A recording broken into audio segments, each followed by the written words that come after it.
Salut les belles âmes. Encore un petit sujet sur nos éclaireurs chéris, parce qu'on a encore des choses à en comprendre.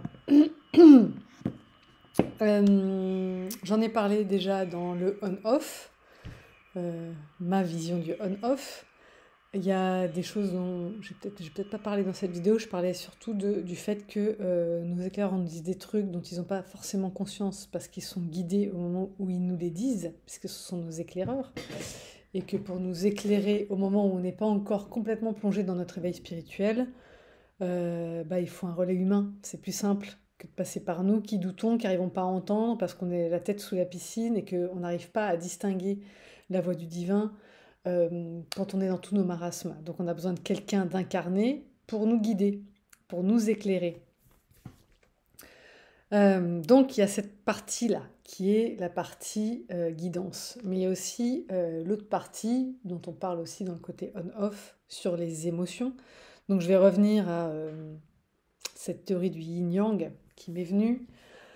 Donc selon ce schéma-là, hein, que vous êtes nombreux et nombreuses à comment dire, à me dire que vous vous y retrouvez là-dedans. Hein. Il y a plein de DAI qui me consultent en disant waouh, ça y est, j'ai enfin compris parce que moi non plus je ne me retrouvais pas dans le côté yang du DAI. Non, le DAI, donc pour moi, hein, encore une fois, c'est un yin inné, yang acquis blessé. Donc yin inné blessé, hein, toutes nos dimensions ont été blessées. Euh, et donc le but, c'est de pouvoir retrouver ce yin qui est notre essence et qui nous définit mieux finalement que ce yang acquis blessé dans lequel on ne se retrouve pas vraiment parce que ce qui est dans la matière, il y a plein de choses qui nous coûtent ou dans lequel on s'escrime, on met beaucoup d'énergie, qui nourrissent notre soi parfait. Voilà, donc il faut plutôt dans le sens d'alimenter nos blessures. Euh, donc on est yin inné. Donc notre autre, l'éclaireur, est un yang inné. Et je l'ai dit dans une vidéo récente, je ne sais plus laquelle. Le yin inné, il est plutôt dans les dimensions spirituelles et émotionnelles. Et le yang inné, plutôt dans les dimensions physiques, mentales. Ok. Chacun a, on a quatre dimensions, hein, physique, émotionnelle, mentale, spirituelle, mais on en a deux d'un côté, de d'autres qui sont plus exprimés, parce qu'il y en a deux qui sont plus côté yin, deux qui sont plus côté yang. Toujours selon moi, hein, j'ai vu d'autres choses passer et je m'y retrouve pas du tout et je suis pas d'accord avec. Donc après, chacun fait son marché, encore une fois. Hein. Je donne mon point de vue ou la façon dont je reçois les choses. Je vais pas vous dire je l'ai canalisé pour pas que ce soit parole d'évangile, je le ressens comme ça. Pour moi, c'est juste comme je le raconte, mais chacun fait son marché comme il a envie. Ok.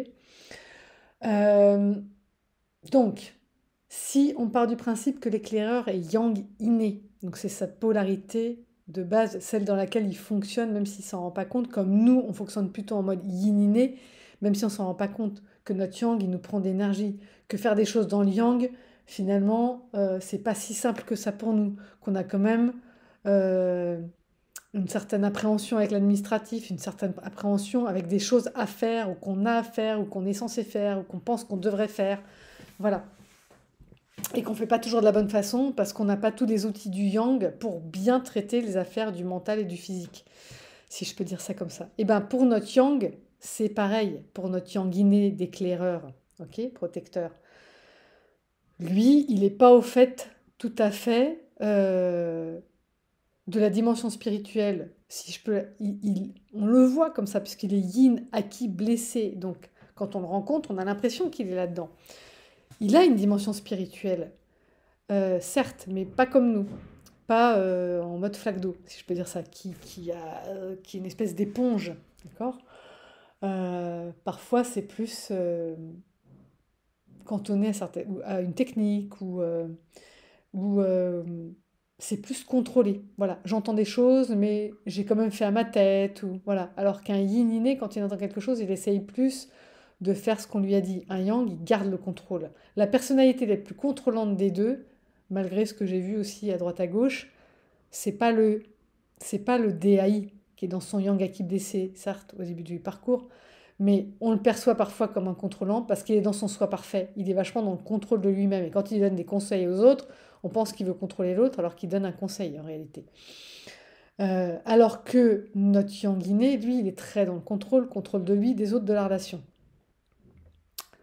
et donc de lui-même. Donc de lui-même, puisque je viens de le dire. Et quand on se contrôle soi-même, s'il y a bien un truc qui est compliqué à gérer, c'est les émotions.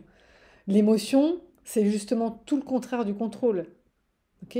On peut contrôler ses pensées, on peut contrôler son physique, aller à la salle de sport, gérer son alimentation. Mais ces émotions, les vieilles émotions, elles viennent sans crier gare. Elles viennent en fonction de ce qu'on a vécu dans le passé. On ne contrôle pas une émotion, on la voit surgir. Si on est tout à fait zen et que d'un coup un pot de fleurs s'écrase devant nous, on ressent de la peur, on ressent de la crainte, c'est pas contrôlable. Ça vient comme ça. Une émotion, ça vient sans crier gare. Quand on n'est pas à l'aise avec les émotions, comme un éclaireur, ce qui se passe, donc ce que j'ai beaucoup comme retour, c'est, et de la part des deux en polarité, soit c'est un DAI qui parle de son éclaireur, soit c'est un éclaireur qui me le confesse en direct, je sais pas ce que je ressens. C'est je sais pas ce que je ressens. Comment dire? Voilà, c'est ça. Je sais que t'es la... Alors, c'est compliqué pour un éclaireur parce que d'un côté, t'es la personne parfaite pour moi. J'ai encore entendu tout à l'heure, hein. T'es la personne parfaite pour moi, mais je suis pas sûre de t'aimer. Voilà. Et pour l'éclaireur, c'est... Pour un DAI, d'entendre ça, c'est insupportable. Clairement, hein. On ressent de l'injustice, on ressent de la trahison, on ressent plein de trucs. C'est pas cool du tout. Ça veut pas dire que l'éclaireur n'est pas sincère. Donc c'est ça qui est dur. Il est sincère dans son côté, je suis complètement perdue, parce que pour moi, en fait, je sais pas ce que c'est que l'amour. Je l'ai jamais ressenti. Donc je sais pas si ce qui se passe pour moi là, à l'instant T, c'est de l'amour. J'en sais rien. Ce que je sais, c'est que je me sens mal parce que je perds le contrôle de ce qui m'arrive. Je perds le contrôle de ma vie. Je perds le contrôle de tout ce que j'avais mis en place. Et ça me stresse, ça me fait flipper, j'aime pas. Donc je ressens des choses ambivalentes et du coup, est-ce que c'est vraiment de l'amour? Je sais pas. Et ils savent vraiment pas. C'est pour ça que je parlais cette solitude qu'ils doivent ressentir quand ils sont coupés de nous, parce que c'est ça qui les ramène à nous, avec une certitude cette fois-ci. Mais tant qu'on est dans la relation facilement accessible, ça, il y a ce doute permanent. Même ceux qui sont en couple, parce qu'il y en a qui ont tout quitté. Il y a des éclaireurs qui ont réussi à faire le pas, à être en couple avec leur DAI. Il y a plein de couples comme ça qui démarrent. Et en fait, quand on échange, on a presque l'impression qu'ils l'ont fait sous hypnose, parce qu'ils l'ont fait un peu sous guidance. Ils ont quitté leur vie d'avant, ils se sont mis avec leur DAI, et puis à un moment, c'est comme s'ils se réveillaient, ils disaient, qu'est-ce que je fous là? Il y a cette espèce de sidération. Qu'est-ce que je fais là? Je suis pas sûre d'avoir pris les bonnes décisions. Pourquoi j'ai fait ça? Peut-être que j'aurais dû rester là où j'étais avant. Parce que justement, l'accès aux émotions n'est pas si simple. Parce que savoir si c'est vraiment de l'amour, c'est pas simple. Est-ce que l'amour, ça suppose ça? Est-ce que ça vaut le coup? Est-ce que c'est vraiment ce que j'étais censée faire? Est-ce que j'étais pas plutôt censée être loyale avec ma vie d'avant, avec mon autre conjoint, avec la mère ou le père de mes enfants? C'est un vrai bazar là-haut. Ok. Et comme la plupart des éclaireurs ne vont pas tout de suite travailler sur eux parce qu'ils essayent de prendre le contrôle, alors ils dégagent une addiction, puis ils vont à la salle de sport, ils font 3-4 heures de sport par jour. Ça aussi, je l'entends beaucoup. C'est une addiction plus saine, mais c'est une addiction, j'en ai vu aussi finir à l'hôpital avec des constantes explosées au-dessus de la moyenne, plus capable de bouger les bras. Enfin, une addiction nous met forcément au mauvais endroit, même quand c'est du sport, même quand c'est n'importe quoi. Ok. C'est pas bon. Le mieux, c'est quand même de travailler sur soi pour savoir avec quoi on est aux prises et pouvoir le déminer parce qu'on l'a enfin compris. On ne peut pas déminer quelque chose qu'on ne comprend pas. On ne peut pas déminer une bombe quand on ne sait pas où elle est. Donc la première chose quand on veut déminer une bombe, c'est déjà de la trouver. Donc pour travailler sur soi, oui, mais travailler sur quoi? Le prendre par quel bout? Qu'est-ce qui va pas en fait? Qu'est-ce qui est grippé dans ma machine? C'est ça qui est difficile à trouver en réalité. Quand on l'a trouvé, ça y est, on peut travailler dessus. Euh, donc pour moi, ce qui est compliqué, voilà, ce que j'en comprends, en tout cas, ma compréhension du moment, donc vous le direz dans les commentaires, hein, les éclaireurs, si vous regardez pour les éclaireurs qui regardent cette vidéo, parce que je sais que vous êtes un certain nombre à regarder, quand même, euh, il y a ce truc, voilà, de pas bien savoir ce que c'est qu'une émotion, et de pas savoir, après, même si si on peut ressentir cette émotion, de pas savoir ce qu'on en fait. Est-ce qu'on prend nos décisions à partir d'elle ou pas? Est-ce que c'est raisonnable de prendre des décisions à partir d'une émotion? Est-ce que c'est la bonne chose à faire? C'est pas si simple. Ça demande un chemin. Donc parfois, oui, ils vont être en couple avec nous et puis ils vont lâcher le truc en cours de route parce qu'ils ont ce chemin à faire d'appropriation de leur sphère émotionnelle. Comme nous, on a à bien s'approprier notre physique, nous, le yin, les yin innés. Notre challenge, c'est aussi de rentrer dans cette dimension physique, d'accepter les contraintes qui vont avec la dimension physique, d'accepter qu'on vit dans un monde physique qui tourne complètement à l'envers parfois, qui nous débecte ou qui heurte nos valeurs, où on ne comprend pas peut-être la moitié de l'humanité, qui prend des décisions qui nuisent à l'autre partie de l'humanité, et pour nous c'est insupportable. Voilà, mais on est obligé de faire avec ces règles-là tant qu'on est incarné. Donc chacun a son chemin d'appropriation à faire et on n'a pas le même à faire. Ok, donc il faut bien comprendre qu'un éclaireur, il a cette dimension émotionnelle à s'approprier et que donc l'amour, je me disais, mais pourquoi, comment ça peut ne pas être aussi évident pour l'autre? Bah oui, bah, pour un DAI, c'est évident, c'est un donneur d'amour inconditionnel. Ressentir l'amour et l'accepter, c'est facile. Pour un éclaireur, c'est aussi difficile que c'est facile pour son DAI. N'oubliez pas, on chemine voilà, on chemine sur des courbes qui sont diamétralement opposées. C'est bien le même cercle, mais on ne parcourt pas la même courbe. Donc ce qui est facile pour l'un est difficile pour l'autre. Ça, c'est vraiment important de le comprendre pour garder de l'empathie, même si ça n'empêche pas de mettre ses limites, même si ça n'empêche pas de dire qu'on n'est pas d'accord, même si ça n'empêche pas d'éprouver de la colère. On a le droit, tout ça. Mais on peut garder de l'empathie parce qu'on comprend que ce chemin-là pour l'autre n'est pas facile là où c'est facile pour nous. Nous, ça va être plus difficile sur un autre endroit et plus facile pour l'autre sur un autre endroit. Voilà, on n'a pas les mêmes facilités, les mêmes difficultés aux mêmes endroits. Donc voilà, on-off pour moi c'est trop simpliste et qu'est-ce qui se passe derrière? Donc on peut avoir un éclaireur qui se met à nu la veille et qui a tout refermé le lendemain parce qu'il a pris le contrôle. Il a repris le contrôle parce que c'est sa façon à lui de ne pas perdre pied dans sa vie. Il faut bien comprendre que le contrôle, c'est pas contre nous qui s'exerce, c'est pas contre le DAI qui s'exerce. C'est une tentative de garder quelque chose, avec du sens, là où tout est en train de partir à volo, et on peut le comprendre. Nous aussi, DAI, on le fait à notre façon, on le fait sur d'autres secteurs, on recule, on saute, on ne sait pas, on avance, voilà, peu importe. D'accord? J'ai pas envie de comparer, c'est pas le sujet là, mais on a chacun notre challenge à relever. Ok? Et donc, même si on n'est pas obligé de tout supporter, de dire oui à tout, de rester sous leur coude tout le temps, de dire oui à cette histoire d'amitié qu'on ne veut pas. Non, non, non. Nous, on est censé apprendre à mettre nos limites, apprendre à se protéger, et l'autre à cheminer vers ses émotions, l'accueil de ses émotions. Nous sommes des êtres humains, et même les animaux, enfin, tous les êtres incarnés, et même les arbres, pour ce que j'en sens, on est des êtres émotionnels.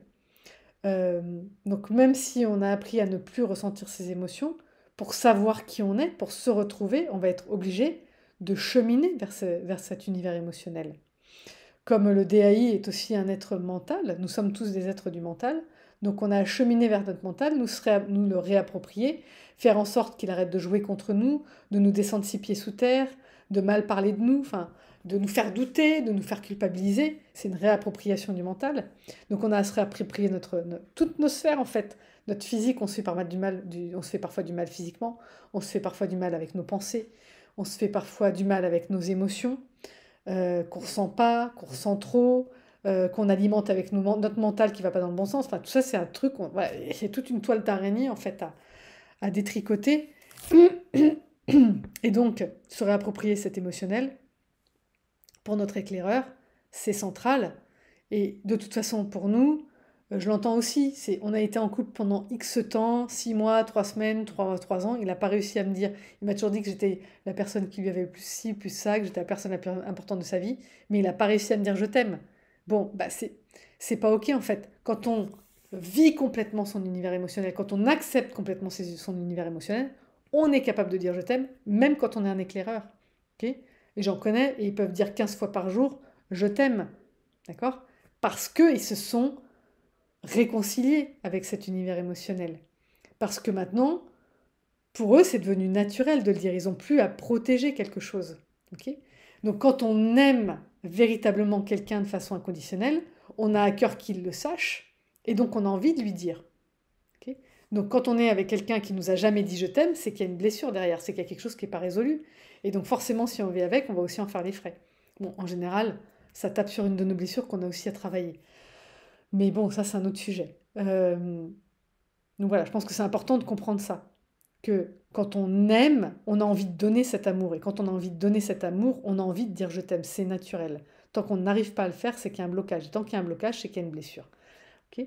Et donc, tant que mon éclaireur s'ouvre et se ferme, c'est qu'il reprend le contrôle sur sa sphère émotionnelle parce qu'il ne l'a pas accepté complètement, parce que ça l'insécurise, parce qu'il ne sait pas quoi en faire. Ok. Donc ça ne parle pas, ce n'est pas contre, ça peut parler du DI aussi, ça peut être en regard avec une de ses blessures, mais ce n'est pas contre lui. Et encore une fois, ça ne veut pas dire qu'il faut tout accepter. C'est vraiment, on peut comprendre mais ne pas être d'accord. Ça, je pense que c'est un truc clé à comprendre aussi. On peut très bien comprendre l'autre, mais ne pas être d'accord pour subir les conséquences de ses agissements ou de ce que ça entraîne. Voilà, donc j'espère que cette vidéo sera éclairante, qu'elle vous servira. Et puis n'hésitez pas à donner aussi votre compréhension des choses dans la zone de commentaires, c'est toujours utile. Si vous voulez me contacter, toutes les infos sont en dessous de la vidéo. Voilà, je vous embrasse et je vous dis à bientôt pour la prochaine capsule.